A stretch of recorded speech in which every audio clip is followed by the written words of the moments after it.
एक खूबसूरत बाग में एक सुनहरी चूजा रहती थी जिसका नाम था गौरी। गौरी बहुत प्यारी, मासूम और थोड़ी सी शरारती थी। एक दिन जब गौरी अकेली घूम रही थी तो उसको एक अजीब आवाज सुनाई दी। हेलो, क्या तुम मेरे दोस्त बनोगी? गौरी ने पीछे मुड़कर देखा तो एक 3D नीला खरगोश खड़ा था जिसका नाम था पापू। पापू बोला, मैंने सुना है तुम बहुत बहादुर हो। गौरी हंसकर बोली, बहादुर? मैं तो बस छोटी सी चूजा हूँ।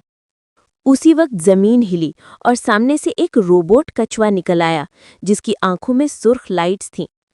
कछुआ बोला, मैं बाग का गार्ड हूँ और आज मेरे सिस्टम में खराबी है, कोई मुझे ठीक करे। गौरी डर गई, मगर पापू आगे बढ़ा और बोला, डरो नहीं गौरी, हम मिलकर इसे ठीक करेंगे। गौरी ने हिम्मत की और रोबोट कछुए के पास गई। उसके पेट पर एक लाल बटन था। पापू बोला, गौरी, तुम्हारे परों में जादू है, एक बार हल्की सी हवा मारो। गौरी ने अपने छोटे छोटे परों से हवा मारी। बटन नीला हो गया और रोबोट कछुआ ठीक हो गया। कछुआ बोला, तुम दोनों बहादुर हो, लो ये जादुई दोस्ती का बीज। जो लोग मिलकर काम करते हैं उनकी दोस्ती हमेशा मजबूत रहती है।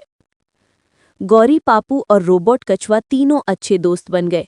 उन्होंने फैसला किया कि हम बाग के 3D गार्डियंस बनकर सबका ख्याल रखेंगे और अपनी दोस्ती को कभी कमजोर नहीं होने देंगे, भले ही कोई बड़ी मुश्किल आए या कोई जादुई कार्य हो, मगर उनकी दोस्ती हमेशा बाकी रही।